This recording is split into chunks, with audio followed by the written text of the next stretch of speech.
आज पुनः आप लोगों का स्वागत है। अपना विषय रेशियो एनालिसिस अनुपात विश्लेषण चल रहा था, जिसमें अपन ने इंट्रोडक्शन, अनुपात विश्लेषण का अर्थ, उनके उद्देश्य के बारे में जानकारी पिछली क्लास में ली थी। आज अनुपात विश्लेषण के वर्गीकरण के बारे में जानकारी लेंगे और इसमें एक महत्वपूर्ण जानकारी ये भी है कि अनुपात विश्लेषण अब तक 429 अनुपात विश्लेषण में अब तक 429 अनुपातों को शामिल किया जा चुका है।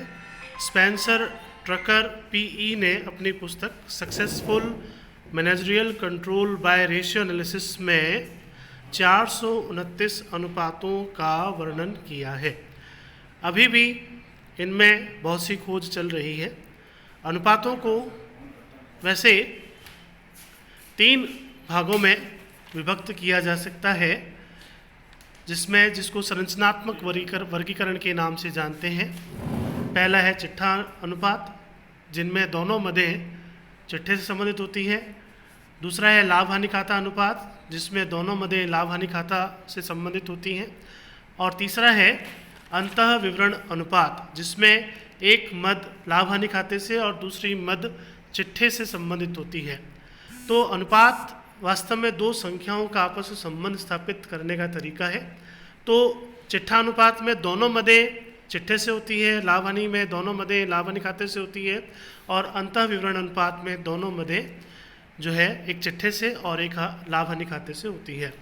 कार्यात्मक वर्गीकरण में अनुपातों को मुख्यतः 5 भागों में विभक्त किया गया है, जिसमें सबसे पहला वर्गीकरण तरलता अनुपात के रूप में है। तरलता अनुपात में 3 अनुपात हैं, चालू अनुपात, तरलता या त्वरित अनुपात, और तीसरा है पूर्ण तरलता अनुपात।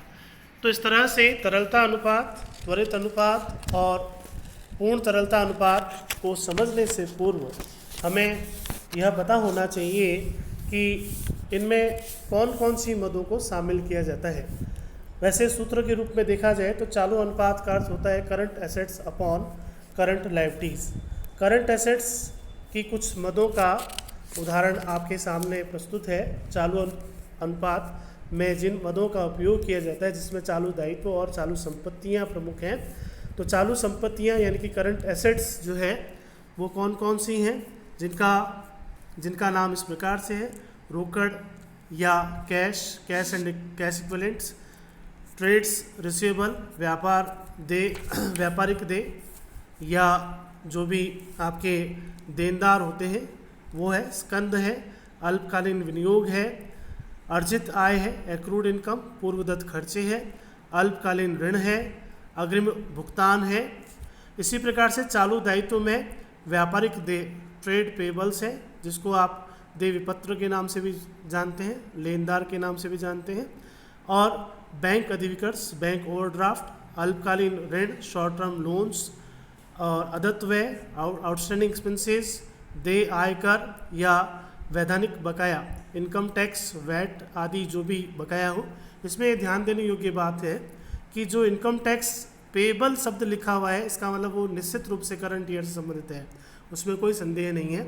अगर आपका इनकम टैक्स प्रोविज़न बता रखा है तो आप उसमें उसको करंट और नॉन करंट किसी भी प्रकार का मान सकते हैं।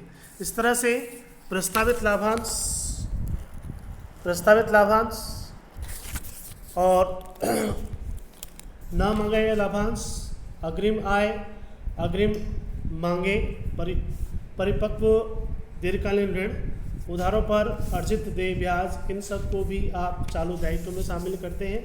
और चालू संपत्तियों में टीडीएस से कोई भी आपको उद्गम स्थान पर कर कटौती से कोई डेबिट शेष है तो उसको भी शामिल किया जाता है। तो इस प्रकार से आपने देखा कि चालू संपत्तियां और चालू दायित्व दोनों के बारे में पूर्ण जानकारी होना जरूरी है तरलता अनुपात को पढ़ने से पूर्व। तो तरलता अनुपात में सबसे पहला अनुपात है चालू अनुपात। उससे पूर्व तरलता अनुपात क्या है उसके बारे में थोड़ा बहुत मैं आपको बताना चाहूँगा। तरलता अनुपात अल्पकालीन शोधन क्षमता अनुपात के नाम से भी जाने जाते हैं, जो एक व्यापारी की अल्पकालीन शोधन क्षमता को प्रकट करते हैं। अर्थात अगर किसी व्यापारी को अल्प समय में किसी व्यक्ति को भुगतान करना है तो उसके पास कितना पैसा उपलब्ध है, कितना अमाउंट, कितनी राशि उसके पास है, उसके बारे में पूर्ण जानकारी देता है। जिसमें सबसे पहला अनुपात है चालू अनुपात, जिसका सूत्र है current assets upon current liabilities, यानी कि चालू संपत्तियों में चालू दायित्वों का भाग दिया जाता है। इसका जो नॉर्म्स है, आदर्श अनुपात है, वो है 2:1, अर्थात चालू दायित्वों से चालू संपत्तियां 2 गुनी होनी चाहिए, तब आप किसी भी व्यक्ति को भुगतान मांगने पर तुरंत भुगतान कर सकते हैं। देखिए, तुरंत भुगतान की जो क्षमता है वह व्यक्ति या व्यापारी की ख्याति से भी संबंधित है। यानी कि अगर कोई व्यापारी तुरंत भुगतान कर देता है तो इसका मतलब उसको साहूकार माना जाता है। अगर आप किसी व्यापारी के पास जाते हैं और आप उसको समय पर भुगतान नहीं कर पाते हैं तो उसकी जो ख्याति है वो धीरे धीरे कम होती चली जाती है, जिसका व्यापार पर पूर्णतया दुष्प्रभाव पड़ता है। तो चालू संपत्तियों में चालू दायित्वों का भाग दिया जाता है और इसका आदर्श अनुपात, जैसा कि मैंने बताया, 2:1 है। ये एक नोटेबल पॉइंट है जो अधिकतर कंपटीशन एग्ज़ाम में भी पूछा जाता है। तो चालू अनुपात ये प्रकट करता है कि व्यक्ति या व्यापारी की भुगतान क्षमता कितनी है, और इसको मतलब 2.5 तक भी बढ़ाया जा सकता है, 2.5:1 भी ले जाया जा सकता है। लेकिन इससे ज़्यादा अगर आप चालू संपत्तियां अपने पास रखते हैं तो इसका मतलब आपकी चालू संपत्तियों में विनियोग ज़्यादा है, और ऐसा विनियोग ज़्यादा होने का अर्थ ये है कि आपके पास नकद में पैसा ज़्यादा रहता है, और नकद में पैसा ज़्यादा रहने का मतलब ये होता है कि आप उस पैसे का सदुपयोग नहीं कर पाते हैं। तो अनुपातों की सहायता से अपने ये भी समझ सकते हैं कि ये मद ऐसी है तो इसका क्या परिणाम हो सकता है।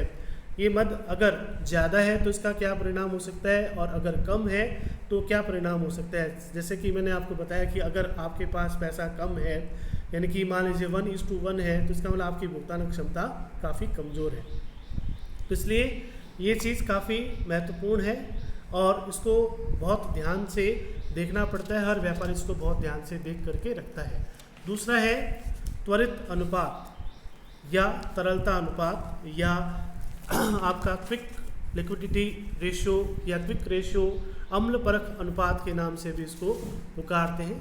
और इसका जो सूत्र है वह है लिक्विड और quick assets upon current liabilities. जैसा कि आपने पूर्व सूत्र में देखा था कि current assets upon current liabilities होता है, उसी प्रकार इसमें लिक्विड और quick assets upon current liabilities होता है। दोनों में डिफरेंस क्या है? करंट एसेट्स और लिक्विड एसेट्स में जो डिफरेंस होता है वह है स्टॉक और प्रीपेड एक्सपेंसेस का। मतलब करंट एसेट्स में से यदि आप स्टॉक और प्रीपेड एक्सपेंसेस घटा देते हैं तो आपके पास में लिक्विड एसेट्स आ जाती है।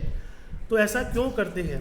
देखिए, स्टॉक और प्रीपेड एक्सपेंसेस को इसलिए घटाया जाता है क्योंकि ये आपका पैसा जो है वो तुरंत आपको नहीं मिल सकता, यानी कि जो आपके पास माल है वो माल आप तुरंत बेच नहीं सकते।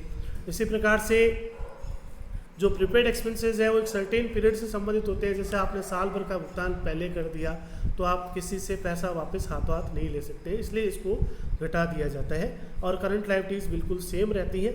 इस प्रकार से liquid assets upon current liabilities करके आप लिक्विड रेशियो निकालते हैं। इसका जो आदर्श अनुपात है वह है 1:1, यानी कि 1:1। यानी कि आपके पास यदि कोई व्यक्ति आता है तो आप तुरंत उस व्यक्ति को भुगतान कर सकते हैं, और यदि आपके पास 1:1 रेशियो में वो पैसा पड़ा है तो इस प्रकार से